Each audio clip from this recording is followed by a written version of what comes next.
গাজীপুরের শ্রীপুরে মাওনা চৌরাস্তা কখন থেকে আপনারা এই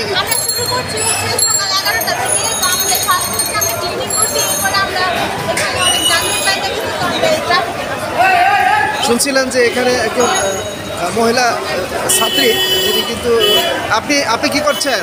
আমি সবাইকে পানি খাওয়াচ্ছি, ছাত্রবাদীকে পানি খাওয়াচ্ছি। ছাত্রবাদীদেরকে পানি খাওয়াচ্ছেন? দেশের লাগে সবার লাগে পানি খাওয়াচ্ছি। আজকে সকাল থেকে কীরকম সেবা দিয়ে যাচ্ছেন আপনারা? ইনশাল্লাহ আমাদের রোডের মধ্যে অনেক গাড়ি পুরানো ছিল, এই গাড়িগুলো আমরা কিনে এনে আমাদের নিজের শহর থেকে কিনে এনে আমরা এগুলো রাস্তা পরিষ্কার করে দিয়েছি। ইনফ্যাক্ট মাওনা চৌরাস্তার যত ফুটপাতের যত ময়লা আবর্জনা ছিল আমাদের Piyar Ali college, Sreepur degree college সকল স্টুডেন্ট একসাথে হয়ে আমরা পুরো রাস্তাটা ক্লিন করে দিচ্ছি। কতদিন পর্যন্ত চলবে? ইনশাল্লাহ আমাদের কাছে যতদিন আমরা ছাত্র জনতা থাকবো ততদিন থাকবে ইনশাল্লাহ আমাদের এই কার্যক্রম। যখন পুলিশ বাহিনী এবং স্বাভাবিক হয়ে যাবে তখনও কি আপনারা?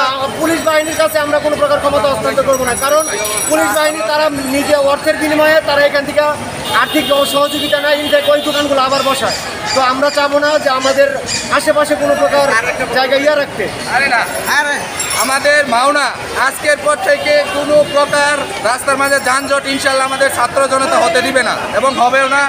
আমরা পরিচ্ছন্ন মাওনা সর্বোপরি সারা বাংলাদেশে আমরা পরিচ্ছন্ন করবো ইনশাল্লাহ, এটা আমাদের মূল টার্গেট।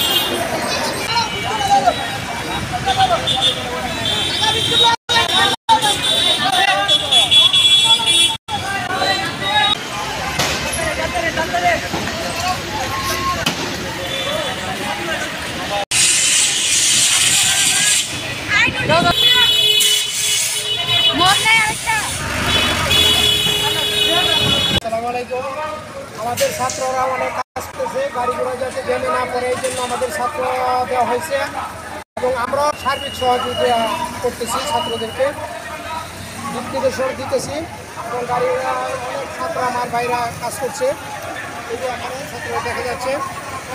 যাই হোক সর্বোপরি এখন রুট মোটামুটি পরিষ্কার হচ্ছে, যা আমরা দেখতে পাচ্ছি আমাদের মাওনা চৌরাস্তা জ্যাম এরিয়া খুব কম, ইতিহাস পরিষ্কার।